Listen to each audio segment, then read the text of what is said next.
Sejam bem-vindos a mais um vídeo. O meu nome é Pedro Rodrigues Ribeiro, sou psicólogo, sou formador na área de hipnose clínica. Continuando um pouco o que falei no vídeo anterior acerca dos 3 grandes mitos da hipnose, pelo menos a meu ver, os 3 grandes mitos que potenciam uma imagem da hipnose um bocadinho ou distorcida ou que existe riscos de apresentar a hipnose como uma figura distorcida. Este mito provavelmente é o mais controverso e polémico de todos os 3. Se a hipnose de entretenimento, palco, rua, pode correr o risco pode fazer com que a hipnose passe uma imagem distorcida. Se a ideia do controle mental, também ela própria, já é uma ameaça para muitas pessoas para aceitarem a hipnose como sendo algo terapêutico, então este tema é estritamente polémico e potencialmente polémico, que é TVP ou vulga terapia de vidas passadas.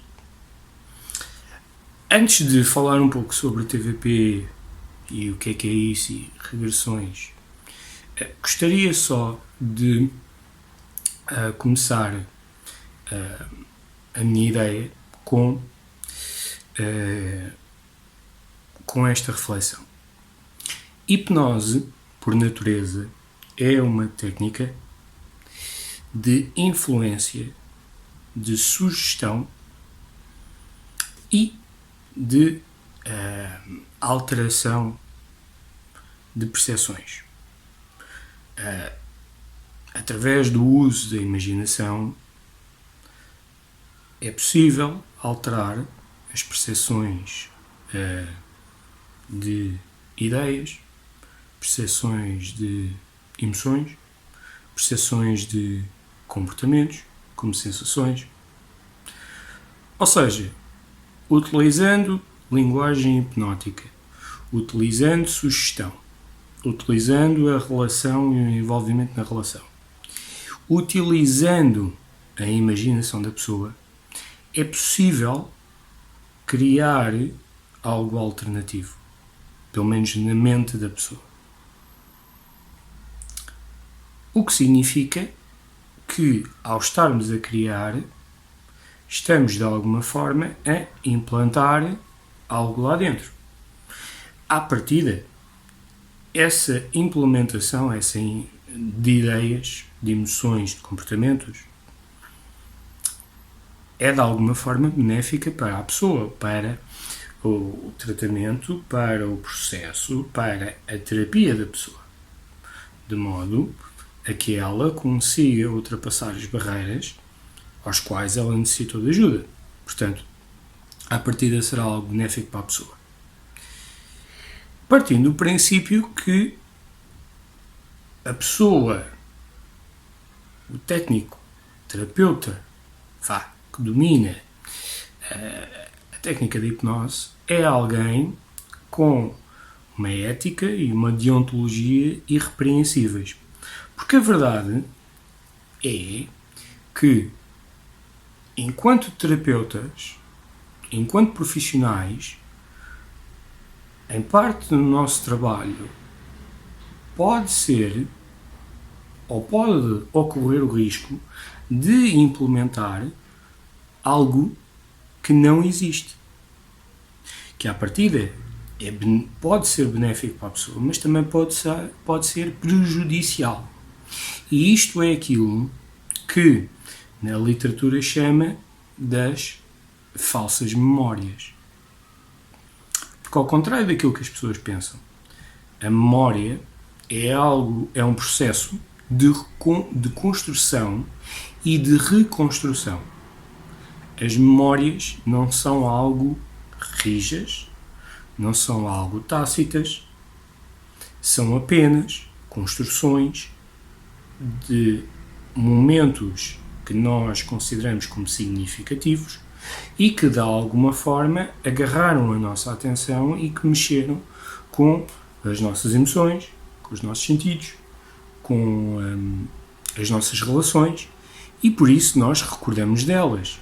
Mas a verdade é que, à medida que o tempo vai passando e que nós vamos obtendo mais aprendizagem e mais recordações e mais experiências, as nossas memórias estão constantemente a ser reconstruídas e, de alguma forma, reinterpretadas, requalificadas, de modo que nunca é contado, nunca é experienciado tudo da mesma forma. Se vocês estiverem atentos, provavelmente aquilo que acontece é quando nós nos lembramos de um determinado contexto, numa determinada história, nós temos tendência a contá-la sempre de forma diferente. Se calhar o centro, se calhar o núcleo é o mesmo, mas as palavras e aquilo que vai ao redor da memória são de alguma forma diferentes a cada altura que nós contamos. Lá está o ditado popular: quem conta um conto acrescenta um ponto. E isto passa-se porque a memória é uma coisa que não é estanque. Quando alguém conta a mesma história da mesma forma, com as mesmas palavras, muito provavelmente ela decorou um guião, porque não é possível nós contarmos e lembrarmos ipsis verbis sempre do mesmo momento, porque há sempre pequeninas coisas diferentes que vão surgindo, certo? E por isso é que a memória é um processo muito flexível e muitas das vezes há que terem atenção quando trabalhamos com isto, certo? Pronto. Daí que também me faz urticária e é daquelas coisas que deveria ser eliminado da prática, daquilo que se diz, que é a utilização da reprogramação mental. Não é? A analogia de que o nosso cérebro é um computador, funciona como um computador, e que então pode ser programado e reprogramado. Bom, porque é que esta analogia se torna cada vez mais infeliz? Porque nós sabemos que as coisas não são fáceis. Porque quando nós falamos em reprogramação e quando nós utilizamos a analogia de um computador e de armazenamento e de bases e de pastas e tudo mais, esquecemos que a linguagem informática é uma linguagem binária, zeros e uns. É tudo muito linear. Executamos um determinado comando, temos uma determinada operação. Com o ser humano, este processo não é assim tão simples, nem mesmo no aspecto comportamental. Porquê? Porque nós somos uma amálgama de muitos processos a decorrerem em simultâneo e que esquecemos que, juntamente com os nossos comportamentos, temos a influência das nossas cognições e temos a influência das nossas emoções, das nossas percepções, da forma de como nós vimos a realidade, de toda a nossa história passada. Ou seja, há aqui inúmeros processos a decorrerem ao mesmo tempo. E, portanto, a analogia da reprogramação mental é errada. Neste momento é errada.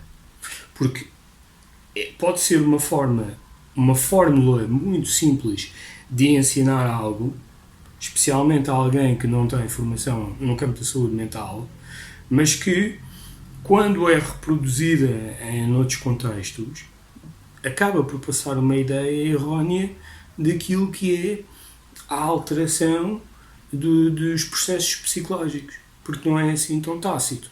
Bom, isto tudo para chegar ao ponto das regressões, e especialmente das regressões a vidas passadas. Bom, primeiro de tudo, a regressão mais do que a recordação de uma memória, é uma revivificação, revivenciação da memória, de uma memória passada. Ou seja, é como se o indivíduo estivesse tão absorvido em todos os pormenores dessa memória que é como se ele estivesse lá, naquele momento, novamente.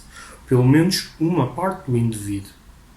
É certo, não é, que não existe uma regressão total, porque a pessoa sabe perfeitamente que há uma parte dela que sabe que está sentada num determinado momento com um terapeuta a fazer um processo e que existe uma outra parte da pessoa que aceita a ideia de revivenciar uma situação que desejavelmente será uma situação, uma memória prazerosa daquilo que aconteceu há anos atrás. E, portanto, esse é um mecanismo da regressão. Pronto. E esse mecanismo regressivo sempre esteve presente enquanto fenómeno hipnótico desde que a hipnose começou a ser investigada, começou a ser estudada, começou a ser descrita. Aliás, de certa forma, existem um conjunto de psicoterapias formais que tendem a ir buscar informação e tendem a trabalhar com o passado da pessoa. Provavelmente a mais conhecida, provavelmente aquela que salta à cabeça quando se fala sobre isso, é a psicanálise. Mas, de uma determinada forma, a psicoterapia cognitivo-comportamental também pode trabalhar com aspectos do passado da pessoa e o passado da pessoa também ajuda a perceber a formação de esquemas desadaptativos que depois interferem agora com o momento presente. No fundo, talvez só as terapias existenciais, humanistas, mais centradas na pessoa, se calhar são aquelas que lidam menos com o historial, com o passado da pessoa. Portanto, no fundo, as terapias formais, todas elas têm um conjunto de trabalham com o passado da pessoa. De um outro ponto de vista, num ponto de vista religioso, filosófico, existem premissas, especialmente no Oriente, que abordam a imortalidade da alma e dos aspectos de reencarnação. Enquanto que, por exemplo, a religião católica, o cristianismo fala, obviamente, no espírito e que existe toda uma passagem após da Terra, estarmos mais perto de Deus. As filosofias orientais vão para além do cristianismo, vão para além do catolicismo e falam mesmo na reencarnação da alma. A possibilidade de nós termos de sermos um conjunto de vivências e de vidas quase no sentido imortal, looping, até chegar a um ponto em que de alguma forma o nosso propósito está resolvido. E se nós formos ver na literatura, existem muitas noções disso, né? A ideia do purgatório, a ideia de passar por vários níveis e de voltar sempre à Terra, assumindo um papel de modo a resolver algo que está por acabar. Portanto, tudo isso sempre esteve muito presente na literatura, na filosofia oriental, que de alguma forma, nestes últimos tempos, tem se tornado cada vez mais popular no Ocidente e que muitos de nós já assumem essa filosofia, não é? Essa doutrina, porque para algumas pessoas, de uma forma justificada, claro, faz sentido. E que, portanto, as pessoas tendem a serem praticantes dessa doutrina. E porquê que isto tem tanto a ver com TVP? Bom, isto tem a ver com TVP porque são expectativas, são crenças, são ideias de que muitas pessoas têm. Ora, se a alma está constantemente a reencarnar noutras vidas e que todos nós temos um propósito e esse propósito pode até ser inacabado e que existe uma forma de abrir, de despolutar, vamos lá, de aceder a essas memórias de outras vidas, então como é que isto é possível?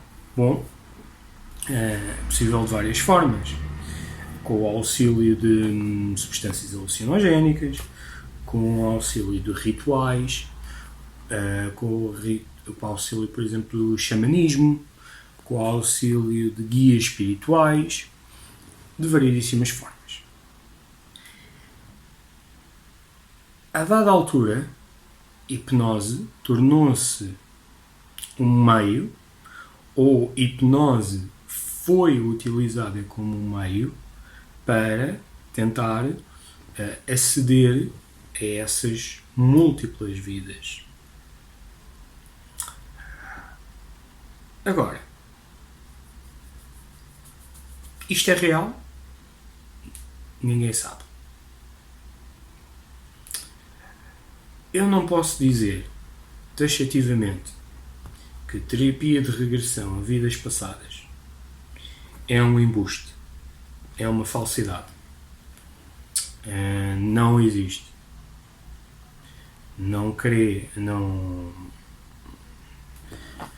É uma loucura. Não posso, porque não há 100% de certezas, porque é um facto que as pessoas vivenciam algo. Da mesma forma que eu não posso dizer que TVP, terapia de regressão a vidas passadas ou vidas passadas, não existem, também não é possível afirmar taxativamente que existem. Poderão existir nas crenças e na filosofia de vida de algumas pessoas. Agora, enquanto aspectos científicos, comprováveis, validados, de protocolos de aplicação, não existem provas. Os únicos movimentos em que existem provas documentadas são aquilo que são conhecidas como experiências de quase morte. Nesse campo, existe um conjunto de relatos qualitativos que de alguma forma validam essa experiência. No entanto, com regressões a vidas passadas, não nos é possível afirmar com certeza de que acontece, que é verdade ou que não é verdade. Não é possível.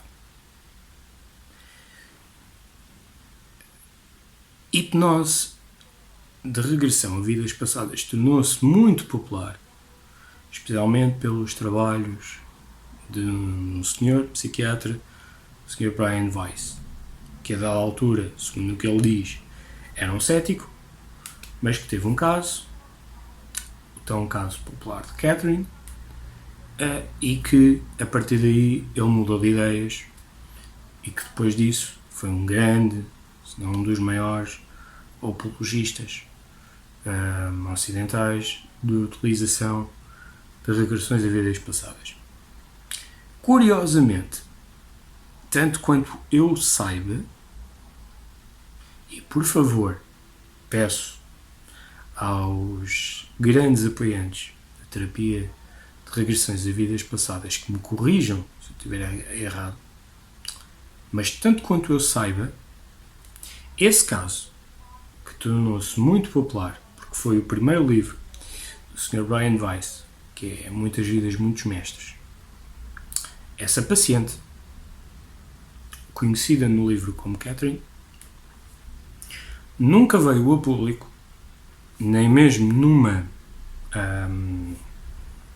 num papel, num memorando oficial, nunca veio desmentir ou validar aquilo que estava no livro. Nunca veio confirmar nada. Portanto, o que nós temos, no fundo, é a palavra do Sr. Brian Weiss. Não existe provas, não existe relatos, que eu saiba, nunca ninguém entrevistou a senhora para validar ou não essas informações. Portanto, temos o relato de Brian Weiss. E que, no fundo, aquilo que nos acontece, cada vez que existe uma sessão de regressão a vidas passadas, aquilo que existe é o relato da pessoa. Apenas. Agora, porquê é que isto pode ser perigoso? E porquê é que isto contribui para um mito de hipnose? Isto contribui para um mito porque é associado com o assunto ao qual eu falei no início do vídeo sobre as falsas memórias e sobre a facilidade que temos na implementação de sugestões, de cenários, de memórias via hipnose e via a imaginação da pessoa. Para que vocês compreendam melhor o que é que eu estou aqui a dizer, vou-vos falar de um protocolo base de regressões a vidas passadas. Então, a maior parte das regressões a vidas passadas que vocês poderão ver ou ler tem esta estrutura base, que é, em primeiro lugar, há espaço para uma indução. Essa indução pode ser mais demorada, pode ser rápida, pode ser de choque, seja qual for. Após isso temos um aprofundamento. Esse aprofundamento pode ser de contagens, escadas, etc. Inclusivamente pode ser a implementação num lugar seguro, se quisermos, de alguma forma, dar mais alguma tranquilidade e segurança à pessoa. Depois disso, geralmente existe um mecanismo de regressão. Um mecanismo de regressão, sendo sugestão direta, geralmente nunca é uma sugestão direta porque não há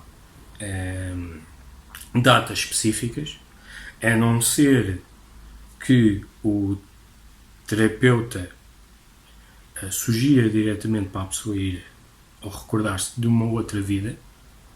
Aí pode ser sugestão direta, mas geralmente é a inclusão não é de mecanismos, mas de métodos de transporte, quer seja um túnel, quer seja um avião, quer seja um comboio, quer seja uma casa e abre-se uma porta e passa-se por uma outra dimensão, ou mesmo ir para um outro mundo, a ideia de multiverso, de alguma forma levar a pessoa a essa viagem para outros lugares. E aí é que começam as dúvidas, ou que começa a possibilidade de implementação de cenários. Porque, a partir do momento em que a pessoa dá um sinal de que de facto está numa determinada imagem, o terapeuta convencionalmente faz um conjunto de questões, como por exemplo, estar sozinho ou acompanhada, está vestida ou de que forma é que está vestida, se é homem ou se é mulher, se consegue reconhecer o ano em que está, sabe a profissão que tem, se é alguém importante, se não é, e depois o que acontece a seguir, e como é que isso traz sentido para a sua vida atual, prosseguir um bocado nesse futuro até o momento da sua morte, e até o momento em que a alma sai do seu corpo. O que é que acontece? Pessoas que sejam mais suscetíveis, sugestionáveis, que tenham uma crença e que acreditem e que vivam uma doutrina de filosofia em que reencarnação é possível. Pessoas que acedam e que concordem com esse tipo de sugestões, de alguma forma estão a criar cenários com base nas sugestões que estão a ser dadas. Algumas destas questões que são fechadas, que não são suficientemente abertas e que têm componentes linguísticas de sugerir à pessoa que algo está ou pode acontecer, são de alguma forma aquilo que se chama leading questions. E essas leading questions têm o poder, têm a potencialidade para levar ou introduzir ideias à pessoa que não são reais, que podem não ser reais, mas que para a pessoa elas são reais, porque ela assume que é a realidade.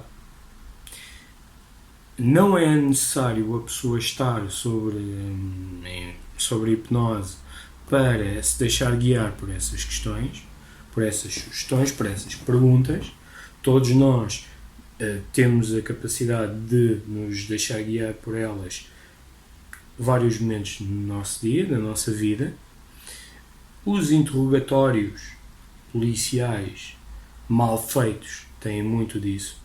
Por isso é que depois temos os casos de problemas naquilo que diz respeito às perícias e aos falsos testemunhos, exatamente porque há muitas destas perguntas que são leading questions e que, ao contrário de momentos ou que, ao contrário de uma simples regressão de idade, e mesmo nas regressões de idade há a possibilidade de alguma forma criar essa falsa memória, se estas leading questions estiverem lá, mas nas terapias de regressão a vidas passadas ainda são, isto ainda aumenta exponencialmente. E depois, claro que é normal que os problemas que a pessoa passe numa vida passada sejam os mesmos que na vida atual, por dois motivos. Primeiro, porque essa já é a crença da pessoa. Já é a crença da pessoa que as soluções estão nas outras vidas. Depois, ao mesmo tempo que é a crença da pessoa, também muitos terapeutas passam essa crença para a pessoa. Fazem interpretações, fazem inferências nesse sentido. Portanto, essa é a primeira. E depois tem a ver exatamente com o guiar a situação. Quer dizer, se eu estou a dizer à pessoa para ir para o momento da sua morte, e se ela aceita essa sugestão, isso quer dizer que ela vai elaborar um cenário na sua mente em que ela está a morrer, ou que está nos últimos momentos da sua vida. Se eu estou a perguntar à pessoa se ela é um homem ou se é uma mulher, então eu estou a guiar a pessoa por uma dessas respostas. E qualquer uma delas vai ser a resposta correta. E depois, claro, se a pessoa tiver a premissa de que numa outra vida poderá ter sido outra pessoa, somente por gozo, até pode responder que é o género oposto. Ou que pode responder que foi a Cleópatra.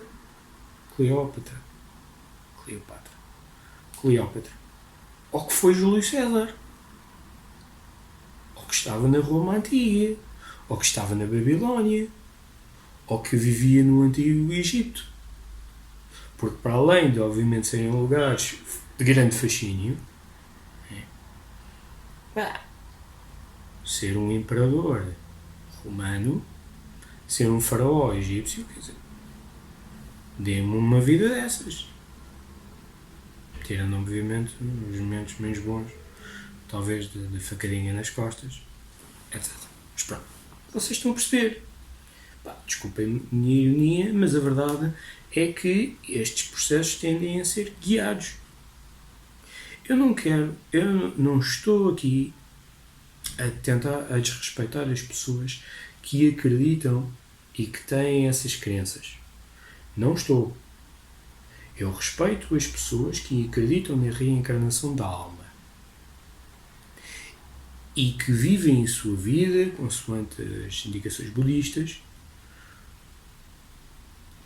consoante a filosofia hindu, seja ela qual for.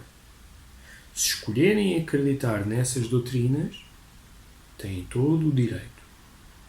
A única coisa que eu quero aqui alertar é que terapia de regressão a vidas passadas, com a utilização de hipnose, não é um procedimento cientificamente válido, não existem provas de que existem, ao mesmo tempo também não existem provas que não existem, mas não existem provas nem para um lado nem para o outro, e os riscos de estarmos a implementar esses cenários é que podemos estar a convencer a pessoa de memórias que podem ser falsas, porque foram implantadas. Porque de algum lado estamos a guiar a pessoa até esse ponto.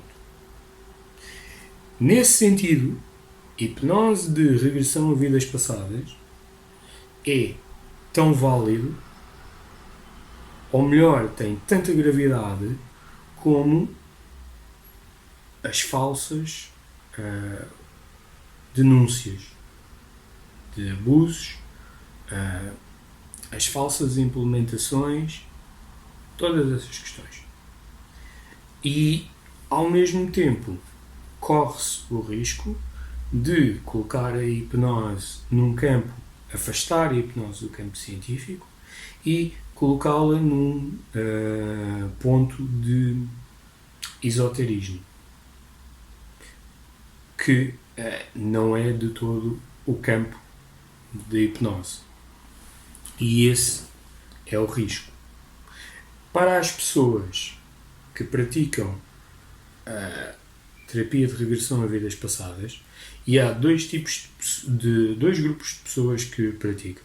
Primeiro, aquelas que genuinamente acreditam no processo, acreditam em vidas passadas e acreditam que estão a ajudar a outra pessoa via essa informação. Acreditam. E o outro grupo de pessoas são aquelas que não acreditam peva naquilo que estão a dizer, mas que o fazem porque sabem que é algo extraordinariamente apelativo e que ganham muito dinheirinho com isso. Tão simples. Essas pessoas estão a fazer um mau serviço. Essas pessoas estão a criar falsas expectativas, não gerem o mal que pode ocorrer daqui, porque muitas delas não têm conhecimentos para fazer essa gestão. Essas são as pessoas que não são éticas. As outras, eu acho que são aquelas que poderão fazer algo mal, mas é um mal porque estão a pensar que realmente fazem o correto. Porque para elas, se elas acreditam, se elas praticam, se para elas foi benéfico, elas acreditam que podem usar o mesmo para ajudarem outros. O que depois passa a ideia, que é uma ideia contra que os psicoterapeutas formais são treinados para controlar, que é não passar as nossas próprias visões, expectativas, valores, crenças para o processo, de modo a que ele interfira. É uma forma de respeitar o outro, ao mesmo tempo que não estamos a criar aqui interferências ou maus cenários. E até porque não se trata aqui da nossa forma de ver a vida, mas sim de ajudar a outra pessoa. E esses são os riscos de terapias de vidas passadas, e esses são a potencialidade de fazer, de gerar mais mitos. Em última análise, terapia de regressão a vidas passadas com a utilização de hipnose não tem nada de grande misticismo, são protocolos como outros quaisquer, em que são dada relevância a sugestões que influenciem, que impliquem a vivenciação, a experienciação de outras vidas. É tão simples quanto isto. Não tem nada de místico. Não tem nada de... Okay. É isto. Esta é a mensagem que eu queria deixar passar. Gostaria de agradecer o vosso tempo. Se acharem alguma utilidade a estas palavras, partilhem, comentem, façam o que quiserem. Quanto a mim, resta-me de novo agradecer-vos a vossa disponibilidade, desejar-vos uma boa semana para todos vós, bons trabalhos, boas férias, se forem esse o caso. Fiquem bem e até uma próxima.